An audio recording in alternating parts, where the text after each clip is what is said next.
وصفتنا النهاردة من الوصفات اللذيذة جدا اللي كلنا بنحبها. هنعمل الكريب الحادق بتاع المحلات اللي من غير بيض ولا حليب.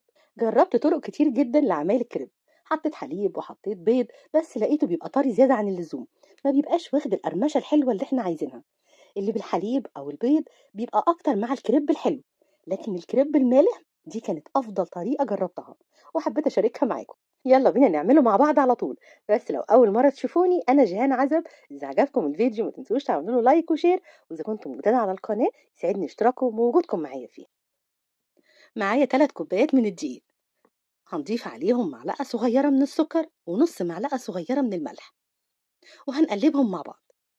وبعدين هنضيف عليهم المية. هنحط في الأول 3 كوبايات، وهنخلي نص كوباية هنسيبها على جنب، وهنزود على قد ما الخليط يحتاج. وهنقلب بقى المكونات دي كلها مع بعضها بالمضرب السلك، ممكن تستعملوا طبعا الخلاط لو حابين. هنخلطهم كويس قوي. لقيت لسه الخليط محتاج معايا قوامه لسه كان تقيل، زودت كمان نص كوباية من المية. يعني 3 كوبايات من الدقيق خدوا 3 كوبايات ونص من المية. ممكن ياخدوا أكتر من كده أو ياخدوا أقل لحد ما نوصل للقوام ده. قوام خفيف بس مش خفيف قوي، يعني مش لدرجة إن أنا لما أجي أعمل علامة كده ألاقيها مش باينة وتبقى سايحة في بعضها.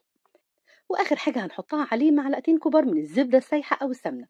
ممكن طبعا نستعمل زيت، بس الزبدة أو السمنة بتدي طعم أحلى للعجين. وهنقلبها معاهم كويس قوي. وبعدين نصفي الخليط عشان نتأكد إن مفيهوش أي كتل ويبقى قوامه ناعم. هنغطيها ونسيبها ترتاح 10 دقايق بس على بال ما نتبل الفراخ.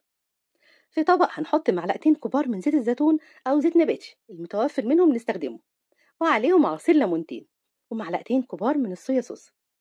وهنحط معاهم كمان شوية حلوين من التوابل، معلقة صغيرة من الملح والكمون والثوم البودر والبصل البودر وبابريكا ورشة من الشطة، دي اختياري للي حابب. بحب استعمل في التتبيلات البصل والثوم اللي بيبقى مجروش، يعني خشن مش ناعم بودرة. مفيش نوع معين بشتريه، اي نوع بلاقيه قدامي في السوبر ماركت بجيبه، وهو كمان موجود عند العطار. بس فعلا بيبقى طعمه احلى بكتير من لما يكون ناعم قوي بودرة، وبيغنينا بقى عن استعمال البصل، مية البصل او الثوم الفريش. وهنقلبهم مع بعض كويس، وبعدين هنضيف عليهم الفراخ. الكمية طبعا زي ما انتم عايزين، يعني المكونات دي كانت على قد نص كيلو او ازيد حاجة بسيطة. ممكن بقى نستعمل الفراخ صدور بس، او وراك بس، او نستعمل من ده على ده. بس الوراك بيبقى طعمها احلى بكتير، تبقى ناعمة وحلوة قوي. وهنقطعها شرايح رفيعة عشان تستوي معانا بسرعة. هنقلبها مع التتبيلة، ولو عندكم وقت سيبوها في التتبيلة تتشرب شوية، أو ممكن نسويها على طول. في طاسة على النار هنسيبها تسخن كويس قوي، وبعدين هنحط فيها الفراخ. لو الكمية اللي مستعملينها كبيرة قسموها على مرتين، عشان عايزين ندي الفراخ صدمة ما تنزلش ميتها. وهنسيبها على نار عالية لحد ما نلاقيها خدت لون من تحت، نقلبها على الناحية التانية. عايزينها تبقى كلها واخدة اللسعة الحلوة دي. هنشيلها من الطاسة وهنسيبها على جنب شوية، وفي نفس الطاسة على بقية الزيت اللي موجود، مش هنحط زيت زيادة. هنحط بقى شوية حلوين من الخضار، بصل متقطع شرايح رفيعة، وفلفل ألوان استعملت نص واحدة من كل نوع، برضو متقطع شرايح رفيعة، وممكن نستعمل فلفل رومي بس. وهنشوحهم في الطاسة ياخدوا لسعة كده كأنهم مشويين. ونرجع نحط عليهم الفراخ ونقلبهم مع بعض تقلبتين بس، عشان عايزين الخضار يفضل مقرمش ما يبقاش طري ومهري. كده خلاص الفراخ خلصت. نغطيها بقى ونسيبها على جنب شوية ونعمل الكريب. هنجيب طاسة بالحجم اللي احنا عايزينه، هندفيها بس على النار، مش عايزينها سخنة.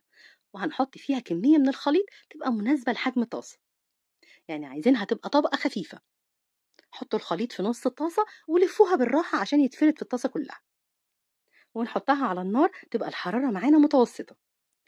لو الطاسة كانت سخنة قوي هتلاقوا الخليط أول ما حطيناه مسك بسرعة، ومش هنعرف نوزعه كويس في الطاسة. وأول ما نلاقيها عملت فقاعات بالشكل ده كده، والأطراف بتاعتها بدأت تفك من الجوانب، نقلبها بالراحة على الناحية التانية، ونحركها بإيدينا بالراحة برضو علشان تاخد لون حلو كلها.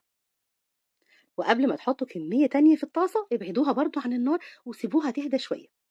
مش عايزين نقلب كتير عشان ما تتقطعش مننا، وما نسيبهاش برضو على النار كتير عشان ما تلاقوهاش نشفت.